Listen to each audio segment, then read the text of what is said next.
UPPCL 2.0 channel के इस special topic में आप सभी लोगों का हार्दिक स्वागत है। आज का टॉपिक रहेगा आप लोगों के लिए बहुत ही खास, क्योंकि फ्यूज से संबंधित आज का टॉपिक है और इस टॉपिक से रिलेटेड किसी भी परीक्षा में कम से कम 2 या 3 प्रश्न ज़रूर ही पूछे जाते हैं। आप सभी लोग जानते हैं, आप लोगों ने टेक्निकल का एग्ज़ाम दिया भी होगा। कुछ हमारे साथी लोग नए होंगे जिन्होंने टेक्निकल का एग्ज़ाम पहली बार देंगे, लेकिन आपको घबराना एकदम नहीं है।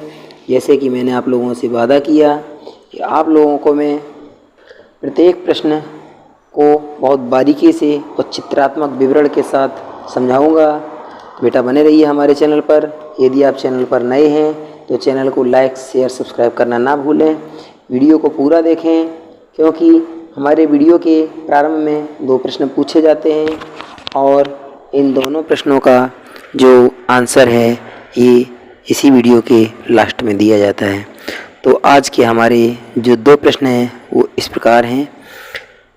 यहाँ पर दिया गया है कि HRC जो फ्यूज होता है इसकी रेटिंग किस में दी जाती है। ऑप्शन है आपके वोल्ट, वाट, तीसरा ऑप्शन में है ओम, चौथा ऑप्शन में एम्पियर। नेक्स्ट क्वेश्चन हमारा है फ्यूज सामान्यतः किस सिद्धांत पर कार्य करता है। पहला ऑप्शन हमारा फैराडे, दूसरा है न्यूटन, तीसरा है किरचॉफ और चौथा ऑप्शन है बेटा जूल। ठीक है, याद रखेंगे, चौथा ऑप्शन है जूल। दोनों प्रश्न के आंसर आप हमारे कमेंट में कर सकते हैं। यदि इंतज़ार करेंगे तो इन दोनों प्रश्नों के जवाब हमारे इसी वीडियो के लास्ट में दिए जाएंगे।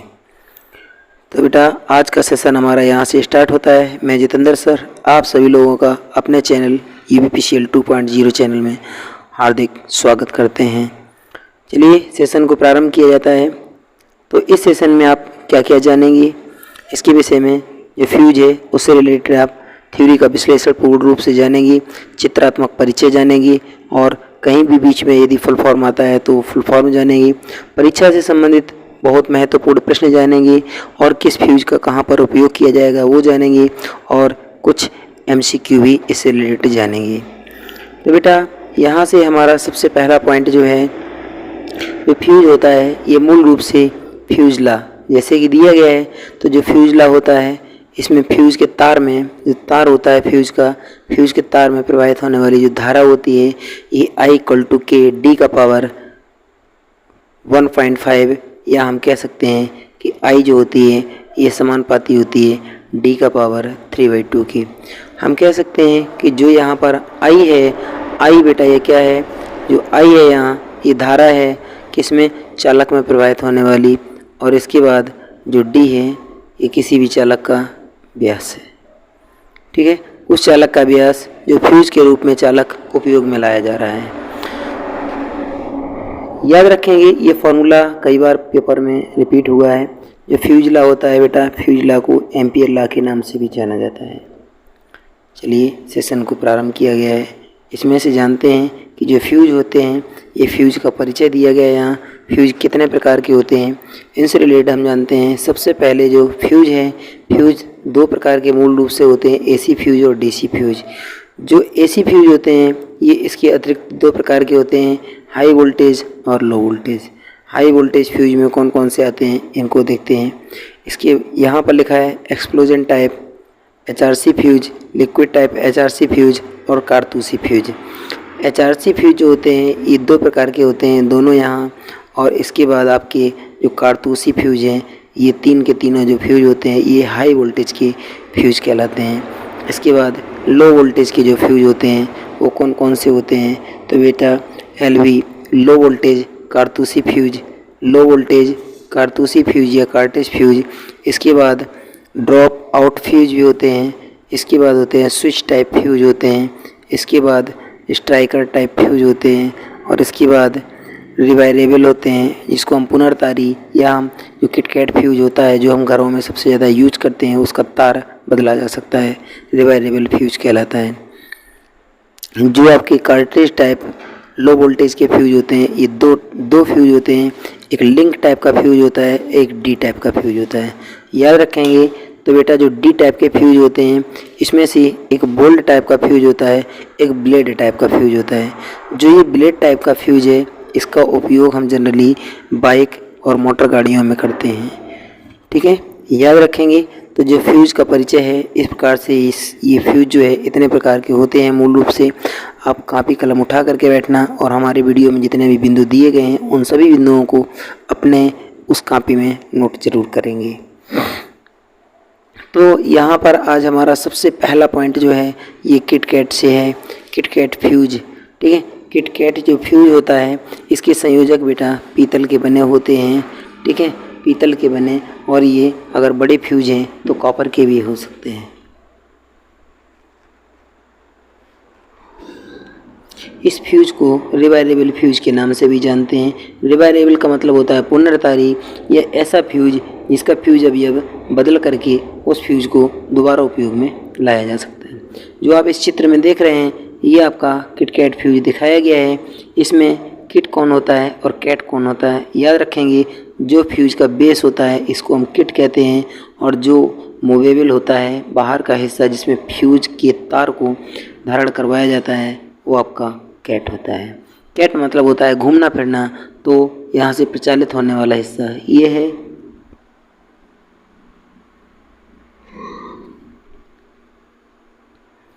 नेक्स्ट पॉइंट हमारा है, इस फ्यूज में बंधक तार के रूप में टिन लेपित कॉपर, एल्युमिनियम अथवा टिन लेड के फ्यूज उपयोग में लाए जाते हैं।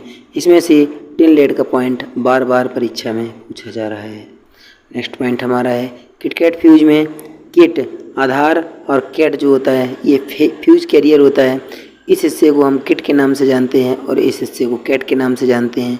और ये फ्यूज कैरियर होते हैं। ये जो पत्तियाँ निकली हुई हैं, यहाँ जो ये पत्तियाँ निकली हुई हैं ये फ्यूज कैरियर होती हैं। इसी में फ्यूज को धारण करवाया जाता है। नेक्स्ट पॉइंट हमारा है, नेक्स्ट पॉइंट है, किटकैट फ्यूज का उपयोग 650 वोल्ट तक 500 एम्पीयर तक के लिए धारावहन क्षमता के लिए किया जाता है, जबकि इसका स्थानांतरण जो होता है आसानी से किया जा सकता है और ये कीमत में बहुत सस्ते आते हैं।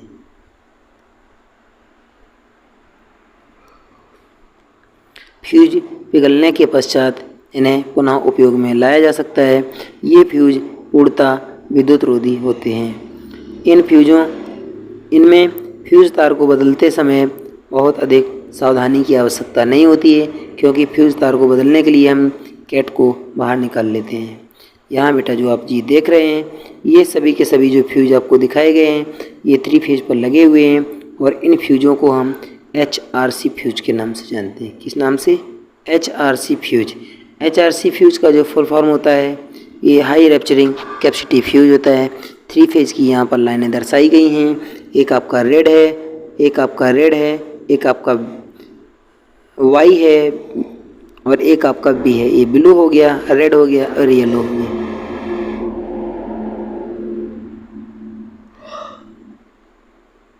जो 3 फेज के चालक होते हैं या 3 फेज के जो परिपथ होते हैं उनमें 3 प्रकार के चालक होते हैं, 3 रंगों के, रेड, येलो, ब्लू, वही यहाँ पर क्रमशः दर्शाए गए हैं। तो बेटा जानते हैं HRC फ्यूज के बारे में। HRC फ्यूज जो होता है इसका फुल फॉर्म है आपका हाई रैप्चरिंग कैपेसिटी फ्यूज। बेटा यदि अब भी हमारे चैनल पर आप नए हैं तो चैनल को सब्सक्राइब करना ना भूलें, अपने मित्रों में शेयर ज़रूर करें।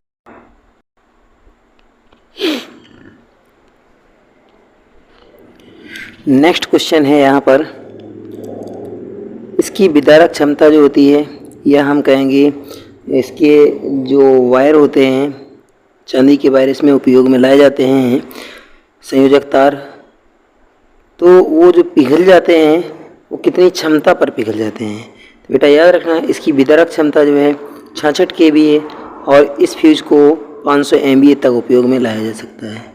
इसलिए ये फ्यूज जो होता है सबसे ज़्यादा प्रिय सब स्टेशनों का है। सब स्टेशनों पर इस फ्यूज को सबसे अधिक उपयोग में लाया जाता है, याद रखेंगे। नेक्स्ट क्वेश्चन हमारा है, इसका उपयोग उच्च वोल्टता विद्युत उपकेंद्र, जो विद्युत केंद्र होते हैं और उपकेंद्र होते हैं, इनको सबसे अधिक मात्रा में उपयोग में लाया जाता है। नेक्स्ट पॉइंट है, अन्य फ्यूज की अपेक्षा इसकी कीमत कुछ अधिक होती है, क्योंकि थोड़ा सा ये स्टैंडर्ड होता है इस नाते। नेक्स्ट क्वेश्चन हमारा है HRC फ्यूज जो होते हैं ये 2 एम्पियर से 8 एम्पियर तक की धारा क्षमता के बनाए जाते हैं और उच्च क्षमता के HRC फ्यूज में सिलिका फिलिंग पदार्थ भरा जाता है। सिलिका के स्थान पर यहाँ पर क्वार्ट्ज भी भरा जाता है, परंतु जो उच्च क्षमता के HRC फ्यूज होते हैं उनमें हम सिलिका का यूज करते हैं।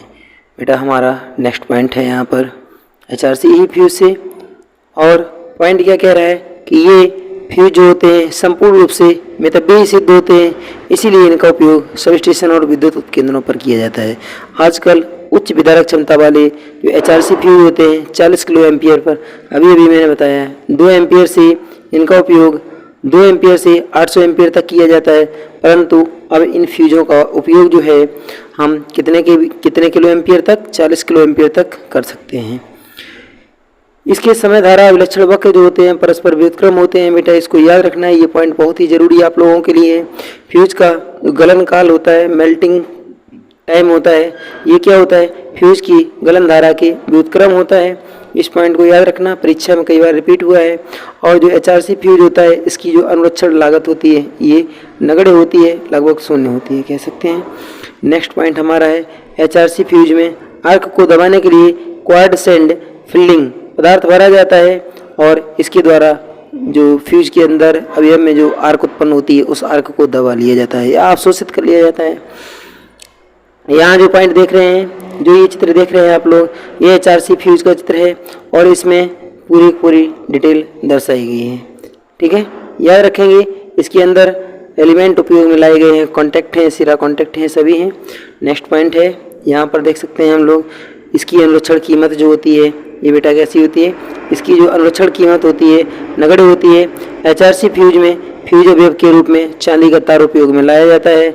HRC फ्यूज जो होता है इसी के समान एक कार्बन टेट्राक्लोराइड प्रारूपी HRC फ्यूज भी होता है जो कि तरल फ्यूज के नाम से जाना जाता है। ये लिक्विड फ्यूज होता है, इसमें CTC जो होता है कार्बन टेट्राक्लोराइड ये लिक्विड फॉर्म में भरा जाता है। नेक्स्ट हमारा पॉइंट है HRC फ्यूज के अंदर उत्पादित ऊष्मा जो होती है जूल में, ये फ्यूज अवयव को पिघला देती है। कब? जब फ्यूज में जो फ्यूजिंग धारा होती है ये सामान्य धारा से अधिक हो जाती है या किसी परिपथ में स्पार्किंग हो जाता है तो उस अवस्था में फ्यूज स्वयं को नष्ट कर लेता है। नेक्स्ट पॉइंट हमारा है अधिक क्षमता के HRC फ्यूज जो होते हैं इसके फ्यूज के अवयव जो होते हैं एक से अधिक संख्या में उपयोग में लाए जा सकते हैं। जैसे मान करके चलिए ये इसके कॉन्टैक्ट हैं फ्यूज के, और अगर हम इस फ्यूज को अधिक मात्रा में मतलब अधिक धारा वहन क्षमता के लिए उपयोग में लेना चाहते हैं तो यहाँ पर जो ये अवयव होंगे फ्यूज के, या हम कहेंगे जो तार होंगे, इन तारों की संख्या को बढ़ा दिया जाता है और जो चांदी की ये तार लगाए जाते हैं इन तारों को हम किसमें समांतर क्रम में स्थापित करते हैं। ठीक है बेटा, याद रखेंगे जो फ्यूज होता है तो फ्यूज में जो तार स्थापित किए जाते हैं, अगर धारा वहन क्षमता ज़्यादा रखनी है या अधिक धारा वहन क्षमता के हैं तो 2 या 2 से अधिक, ठीक है ना, 2 या 2 से अधिक जो फ्यूज होते हैं, तार होते हैं, फ्यूज अवयव होते हैं, उनको समांतर क्रम में स्थापित कर दिया जाता है। ठीक है, HRC फ्यूज में अगर साधारण HRC फ्यूज है तो वहाँ पर फ्यूज अवयव 1 हो सकता है। यहाँ पर देख रहे हैं ये आपका तरल फ्यूज दिखाया गया है, लिक्विड होता है, लिक्विड प्रारूपी हाई वोल्टेज HRC फ्यूज होता है। इसमें एक स्प्रिंग लगा होता है और यहाँ पर चांदी के अवयव लगे होते हैं, ठीक है ना, और एक फ्यूज लिंक होता है और इसके बाद कॉर्क होता है, लिक्विड डिटेक्टर होते हैं और फ्लेक्सिबल स्प्रिंग कॉन्टैक्ट होते हैं, ठीक है ना, और ग्लास का ट्यूब होता है, कांच का ट्यूब ऊपर होता है जिसमें CTC भरा जाता है और वो बाहर से दिखता रहता है। ठीक है ना, और इसके बाद इसमें कॉन्टैक्ट भी होते हैं। यहाँ पर नेक्स्ट पॉइंट हमारा है कारतूसी फ्यूज। कारतूसी फ्यूज जो होता है वो आपका HRC फ्यूज के जैसा ही होता है, परंतु कारतूसी फ्यूज में एक ऊपरी हिस्से में एक कागज़ का टुकड़ा लगा रहता है जो कि सर्किल में होता है, और जब ये कागज़ का टुकड़ा या हम कहेंगे सर्किल जब ब्लैक दिखाई देने लगता है, काला दिखाई देने लगता है तो फ्यूज समाप्त हो जाता है या ख़त्म हो जाता है। यहाँ पर दिखाया गया है यह एक HRC फ्यूज के समान दिखने वाला फ्यूज होता है। इस फ्यूज के अवयव भी चांदी के बने होते हैं। इस फ्यूज की बाहर सतह पर एक सूचक वृत्त लगा रहता है जिसके अंदर कागज लगाते हैं। यह पेपर काला हो जाने पर, ठीक है ना, जो कागज लगाते हैं वो कागज जब काला हो जाता है तो ये फ्यूज जो है ये इसका अवयव नष्ट हो जाता है या जल जाता है। ठीक है। इस फ्यूज में फ्यूजिंग अवयव के चारों ओर क्वार्ट्ज सैंड या हम कहेंगे सिलिका भरी जाती है, जो कि फिलिंग मटेरियल का कार्य करती है और इसके अवयव को कैसा रखती है, शीतल रखती है, ठंडा रखती है। यहाँ पर आप जो चित्र देख रहे हैं ये एक चित्र आपका जो कारतूसी फ्यूज है, कार्ट्रिज फ्यूज के नाम से जानते हैं, इसका दिखाया गया है और ये चित्र पेपर में भी पूछ लिया गया है। इसके ये धात्विक संयोजक होते हैं और धात्विक कैप होती है। इसके बाद सूचक वृत्त होता है यहाँ पर और इस वृत्त के अंदर जो है ये फिलिंग मटेरियल भरा जाता है। क्वार्ट्ज सैंड होती है जो इसके अंदर भरी जाती है और ये बाहर का जो कैप होता है ये धात्विक भी हो सकता है और अधातु का भी, पोर्सलिन का भी बना हो सकता है। इसके अंदर क्वार्ट्ज सैंड भरी होती है और कागज़ का टुकड़ा लगा होता है और जो कागज़ जब ब्लैक, जो यहाँ पर आपको ये सर्किल दिखाई दे रहा है, ये सर्किल जब ब्लैक हो जाएगा तो ये फ्यूज पूर्ण रूप से नष्ट हो जाता है, खत्म हो जाता है।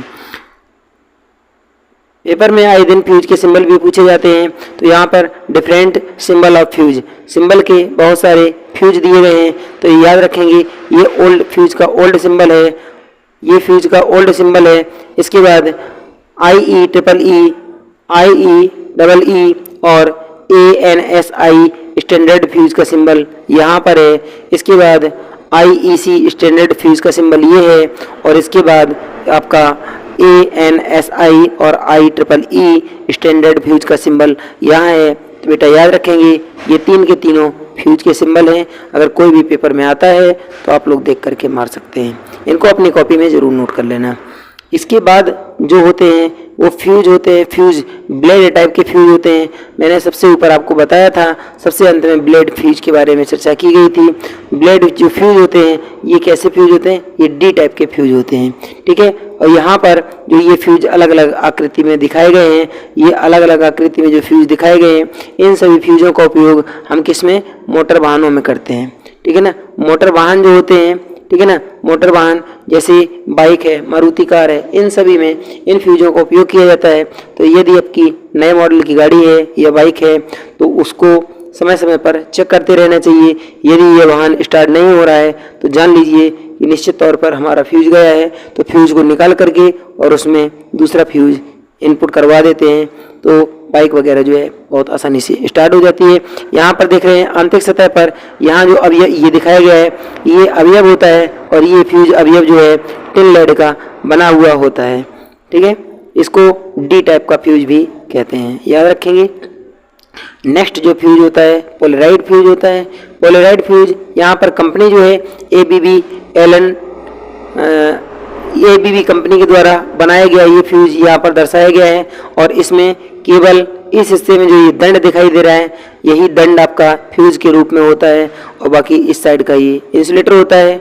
अब इसमें क्या दिखाया गया है इसको देख सकते हैं कि पोलराइड फ्यूज का उपयोग वितरण प्रणाली में, ठीक है ना, वितरण प्रणाली में TPMO स्विच के रूप में किया जाता है, ठीक है। इसका उपयोग TPMO स्विच के रूप में किया जाता है। जो TPMO स्विच होता है ट्रिपल पोल मैनुअल ऑपरेटेड। और एक बात बता दें, इस फ्यूज का उपयोग जो है हम किस पर, जो खंभे लगाए जाते हैं या स्थापित किए जाते हैं तो इन खंभों में इसमें जो कॉन्टैक्ट बनाए जाते हैं यहाँ पर TPMO स्विच लगाया जाता है। यहाँ पर इस स्थान पर इन फ्यूज को उपयोग में लाया जाता है। इसके नीचे साइड में यहाँ पर ट्रांसफार्मर रखा होता है और ऊपर साइड में एक यहाँ पर बीम लगी होती है और इसमें यहाँ पर कौन से डिस्क इंसुलेटर लगे होते हैं। यहाँ पर बीच में इन फ्यूज का उपयोग किया जाता है। बहुत ही अच्छे फ्यूज होते हैं और इन फ्यूज की कीमत भी नॉर्मल ही होती है। कुछ विशेष फ्यूज होते हैं जो कार में स्थापित किए जाते हैं, कार कार्ट्रिज फ्यूज के नाम से जाने जाते हैं। यहाँ पर आपको डिब्बी के जैसे ये दिखाई दे रहे हैं, परंतु इनकी क्षमता देख रहे हैं, इनकी क्षमता अलग अलग है। ये 50 एम्पियर का है, ये 9 एम्पियर का केवल है, ये 2 एम्पियर का है और ये फ्यूज जो है ये आपका 4 या हम कहेंगे 40 एम्पियर का है, 40 एम्पियर का, ये 30 एम्पियर का फ्यूज है, ठीक है। इसी प्रकार से ये भी किसी न किसी एम्पियर का फ्यूज होगा। तो ये फ्यूज जो है ये फ्यूज कार में स्थापित किए जाते हैं, जबकि आपको डिब्बे से दिखाई दे रहे हैं परंतु ये वास्तव में फ्यूज हैं। कुछ और विशेष प्रकार का एक फ्यूज होता है जिसको हम राउंड फ्यूज के नाम से जानते हैं। इस फ्यूज को आप लोगों ने देखा होगा रेफ्रिजरेटर के पिछले हिस्से में, या फिर जो डीजे की मशीन होती है, या फिर हम कहेंगे इन्वर्टर होता है, स्टेबलाइजर होता है और बहुत सारी जूसर मिक्सर होता है और इसके अतिरिक्त ओवन वगैरह होती है। उनमें सभी में इस प्रकार के फ्यूज को उपयोग में लाया जाता है। ये राउंड फ्यूज होता है और एसी पर प्रचालित होने वाला भी फ्यूज होता है, डीसी पर भी आता है ये फ्यूज। इसके अंदर जब इसके इतने हिस्से को, इस कैप को जब खोलेंगे तो इस कैप के अंदर एक आपको लंबा सा इस प्रकार का एक फ्यूज निकलेगा और इसमें एक वायर लगी होती है, ठीक है। और इस फ्यूज का नाम होता है कारतूसी फ्यूज। कारतूसी फ्यूज को स्थापित करने के लिए ये कहेंगे एक तरीके का जो फ्यूज है ये फ्यूज होल्डर है। राउंड फ्यूज जो होता है, राउंड फ्यूज के अंदर कारतूसी प्रारूपी फ्यूज उपयोग में लाया जाता है। इसका उपयोग हम इन्वर्टर, स्टेबलाइजर, रेफ्रिजरेटर आदि ऐसे स्थानों पर कर सकते हैं। ये फ्यूज बेटा सस्ते आते हैं, तो इन फ्यूजों का उपयोग हम कुछ इसी स्थानों पर करते हैं जो यहाँ पर दर्शाए गए हैं। तो बेटा आज के हमारे जो प्रारंभ में 2 क्वेश्चन दिखाए गए थे उन दोनों प्रश्नों का यहाँ पर आंसर दर्शाया गया है कि HRC जो फ्यूज होता है इसकी जो रेटिंग है ये किस में दी जाती है। तो याद रखेंगे कोई भी फ्यूज हो, सभी फ्यूज और रिले की रेटिंग एम्पियर में होती है। मैंने किसकी बताई? फ्यूज और रिले, ठीक है। फ्यूज और रिले दोनों की रेटिंग जो होती है ये एम्पियर में रखी जाती है। जबकि नेक्स्ट क्वेश्चन हमारा है फ्यूज सामान्यतः किस सिद्धांत पर कार्य करता है? तो जूल के सिद्धांत पर कार्य करता है, क्योंकि फ्यूज के अवयव में H=I² RT इस प्रकार से जूल में ऊष्मा उत्पन्न हो जाती है और फ्यूज अवयव गल करके समाप्त हो जाता है। जो आपका किटकैट फ्यूज होता है इसका फ्यूजिंग फैक्टर K होता है 1.11 होता है। इसके बाद जो कार्ट्रिज फ्यूज या कारतूसी फ्यूज होता है इसका फ्यूजिंग फैक्टर 1.15 होता है। और इसके बाद HRC फ्यूज जो होता है उसका फ्यूजिंग फैक्टर K=1.5 लिया जाता है। इन पॉइंटों को याद रखेंगे और अपनी कॉपी में नोट कर लेंगे। बेटा पिछले वीडियो के हमारे यहाँ पर 2 क्वेश्चन दिए गए हैं। जो आइसोलेटर होता है, आइसोलेटर के लिए कौन उपयोगी नहीं है? आइसोलेटर के लिए कौन उपयोगी नहीं है? तो आइसोलेटर के लिए जो धारा होती है ये धारा निरुपयोगी है, क्योंकि आइसोलेटर को हमेशा निर्भर की पोजीशन में ही स्विच ऑन या स्विच ऑफ किया जाता है। आइसोलेटर एक प्रकार के बड़े TPMO स्विच होते हैं। मर्ज प्राइज प्रणाली का उपयोग, नेक्स्ट क्वेश्चन हमारा है मर्ज प्राइज प्रणाली का उपयोग किस पर नहीं किया जा सकता? तो याद रखेंगे मैंने पिछले वीडियो में इसको बताया था। मर्ज प्राइज प्रणाली का उपयोग हम मोटरों पर नहीं करते हैं, अन्य सभी पर, जनरेटर पर, बस बार पर और ट्रांसफार्मर पर करते हैं। तो यहाँ पर दोनों प्रश्नों के आंसर क्रमशः पहले क्वेश्चन का आंसर आपका C सही होगा और दूसरे क्वेश्चन का आंसर आपका B सही होगा। कैसा रहा हमारा आज का सेशन वीडियो? अगर आपने हमारा वीडियो ध्यान से देखा है तो हमारे प्रत्येक बिंदु आपको शायद समझ में ही आए होंगे। यदि हमारे चैनल पर आप नए हैं तो चैनल को लाइक सब्सक्राइब करिए। आपका दिन शुभ हो। अपना ख्याल रखें, अपने माँ बाप का ख्याल रखें, गुरुओं का ख्याल रखें और अपनी पढ़ाई बहुत ठीक ढंग से करें जिससे कि परीक्षा आपकी एक ही बार में निकल जाए। Thank you for watching. आपका दिन शुभ हो। धन्यवाद। Thank you. वंदे मातरम।